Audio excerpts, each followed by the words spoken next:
Pour commencer ce soir, les conseils du professeur Moustache. Cher prof, je dois prendre l'avion et j'ai très peur. Puis-je vraiment faire confiance au pilote? Vais-je mourir? Mon cher Jean-Denis, évidemment, oui, vous allez mourir, mais pas forcément en avion, allons. Vous êtes ce qu'on appelle un aérophobe. Oh, vous n'êtes pas un cas à part. Une personne sur 3 est anxieuse en avion. Et je peux vous dire que voyager en leur compagnie n'est pas ce qu'il y a de plus peinard. Tout ça parce qu'on va voler enfermé dans un gros tube à 800 km/h, à 10 000 mètres du sol, alors que dehors, il ne fera que moins 58 degrés. Mais au lieu de s'extasier sur ce miracle technologique, l'aérophobe, comme mon assistant, ne pense qu'à l'accident. Bonsoir Estelle. Bonsoir Mohamed. Estelle, vous n'avez pas peur en avion, vous? Absolument pas, heureusement, parce que pour aller en travailler Chine, à Télé 5 compliqué. Monde, pour aller en Chine, en Côte d'Ivoire et ailleurs, ce serait un peu compliqué. Le professeur Moustache, donc, qui s'anime et qui nous dispense sa science. Hein. Oui, alors c'est un personnage déjanté, vous l'avez vu, un personnage créé par une toute jeune auteure de BD, elle s'appelle Marion Montaigne. Elle a commencé avec son blog qui s'intitule « Tu mourras moins bête, mais tu mourras quand même ». Alors ce blog est devenu une BD et c'est le 4e tome qui vient tout juste de sortir. Il s'intitule aussi « Tu mourras moins bête, le professeur Moustache étale sa science ». Le voici, c'est aux éditions Delcourt. Et vous l'aurez noté, c'est la gloire pour le professeur Moustache qui non seulement a pris la voix de François Morel et qui se retrouve donc dans une version animée, des courts-métrages que vous pouvez voir sur Arte. Et c'est vraiment très intelligent parce que ça permet de vulgariser la science.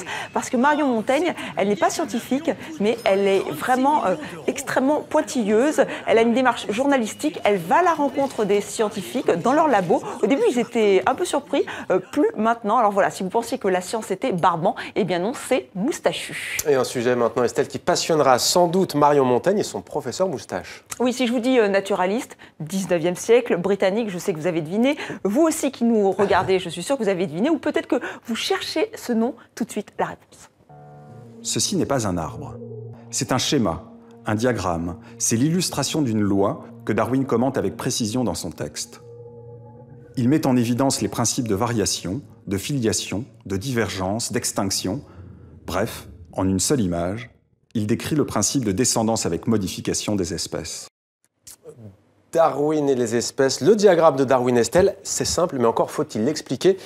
C'est tout fait, on va dire, avec une exposition à Paris. Oui, c'est l'enjeu d'une exposition à la Cité des Sciences. Darwin l'original, c'est le titre. Darwin l'original, mais surtout Darwin le méconnu, l'homme qui a pensé, rédigé L'origine des espèces, sorti en 1859.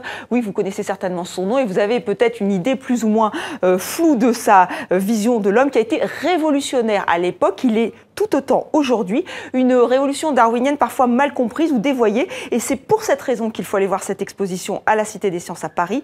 Éric Lapie a imaginé un parcours didactique, interactif, pour nous plonger dans cette réflexion darwinienne qui est complexe et donc vraiment qui est assez dense. Donc vraiment, il faut prendre le temps. Et là, c'est vraiment très ludique, donc c'est réussi. En fait, Darwin, pour sa pensée, pour ses théories, il s'est basé sur des faits concrets et il a entrepris un très très long voyage. C'était au tout début de sa vie et je vous emmène donc dans ce voyage. Charles Darwin quitte l'Angleterre à bord du Beagle le 27 décembre 1831. C'est en tant que naturaliste et à ses frais qu'il entame un voyage de 1741 jours. Toute notre exposition est conçue en revenant au texte de Darwin, aux sources historiques du 19e siècle. Cette notion d'original est double. C'est à la fois le personnage, original dans sa pensée à son époque, encore aujourd'hui d'une certaine manière et malheureusement, mais aussi cette volonté de revenir à des sources originales. On se rend compte que Darwin n'est pas si connu que ça et que ses idées sont assez mal comprises, voire même trahies. Elles l'ont été d'ailleurs de son vivant déjà, puisque ses idées ont été détournées par des gens, dès la publication de L'origine des espèces, pour justifier d'un certain nombre d'idéologies. Darwin nous parle de « survival of the fittest ». Et en fait, ce qu'il faut comprendre, c'est la survie des plus adaptés. C'est pas forcément le plus fort qui survit. C'est les espèces qui vont porter des caractéristiques qui vont être le plus adaptées aux contraintes qu'elles subissent à un moment donné. Donc ça, c'est un des premiers détournements. Un des autres détournements et des mécompréhensions de Darwin, c'est par exemple l'homme descend du singe. Or, on ne descend pas du singe et Darwin ne le dit pas.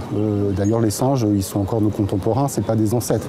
Par contre, ce que nous dit Darwin et qui est extrêmement fort, c'est qu'on partage avec les singes des traits morphologiques et culturels, d'une certaine manière, qui font et qui sont l'indice qu'on a un ancêtre commun.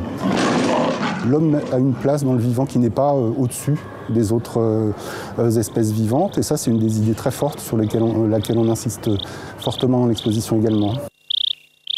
Sujet parfois sensible, Estelle, non? Oui, alors Éric Lapille l'explique bien. Lui, il veut vraiment appuyer sur la démarche scientifique et pas rentrer dans les polémiques parce que 2 siècles après Darwin, il y a encore des créationnistes de tous bords ou de toute religion qui défendent l'idée que c'est Dieu qui a créé l'homme et le monde. Donc voilà, c'est pour ça que c'est intéressant d'aller voir cette exposition, surtout en ce moment. Et alors Éric Lapille, ce qui est passionnant, c'est qu'il s'intéresse aux grands hommes. Donc après Darwin, il y aura Pasteur et peut-être bientôt une grande femme, Ada Lovelace. C'était la première informaticienne, je vais y arriver, et elle est née au 19e siècle. C'était la fille de Lord Byron. Je suis assez curieuse, j'aimerais beaucoup en savoir plus sur cette jeune femme.